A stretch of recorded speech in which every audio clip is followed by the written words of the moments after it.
Hey everyone, Bradley tuning in from Casino Rama in Orillia, Ontario. Why am I standing in a casino? Well, because we're going to talk about pre-constructions. Perhaps it's a little more of a gamble than you thought. But before I jump into that, my name is Bradley. We do these videos every week, keep you up to date in the latest tips and tricks here in the GTA real estate market. If you're following us on Facebook, give us that thumbs up. And if you're following us on YouTube, we'd love to see you subscribe. Now, why do I say this? Well, in the last 2 years in the GTA, we have seen 11 projects that were set to be completed that canceled and fell through. Now, all of this comes from recent news of one of our largest projects in recent history being canceled, called the Icona condominium, which is set to be built in Vaughan in 2021.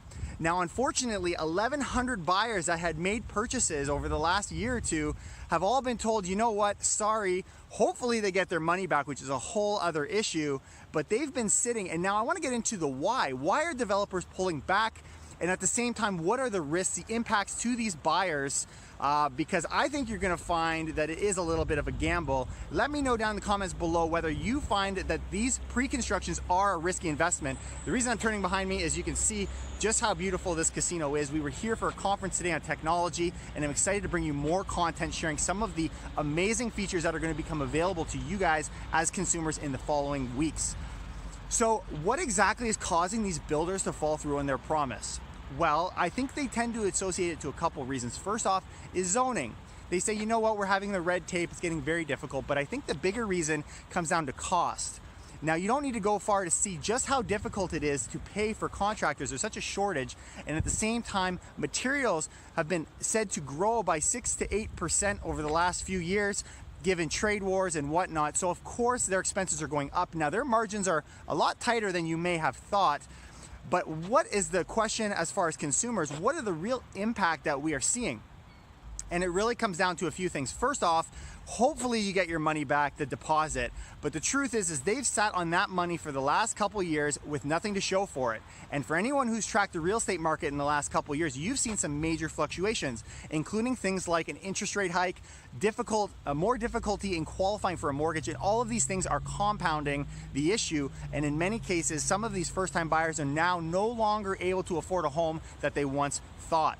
So there is a huge inconvenience, but I think the real issue in my mind is this. The way that these standard contracts are worded when you're purchasing a pre-construction, and the real gamble, leave it down in the comments below whether you agree with me that this is a gamble, or if not, leave that down below as well. Now, the real gamble is this. They often will say in their standard contract, majority of them really don't need a reason to cancel. I mean, with all of the outcry as far as how much demand there is in our city, they have such an abundance of demand that these contracts are strongly worded and they have good legal representation, making sure the contracts are in their favor. And essentially what can happen is there is nothing to prevent them from refunding you the money and reselling that inventory, which is a real question mark in my mind. I'd rather see the fixed asset, but the real question to you guys today is this a gamble? Now, this is less than 10% than we've seen in the last 5 years that have actually canceled. So it's a small margin, but are you guys prepared to take that risk? I bet if you ask the people from Icona condominiums that have recently backed down on them, they would argue it was not worth it. Love to hear your comments. I'll see you guys next week with more tips and tricks. Take care and keep your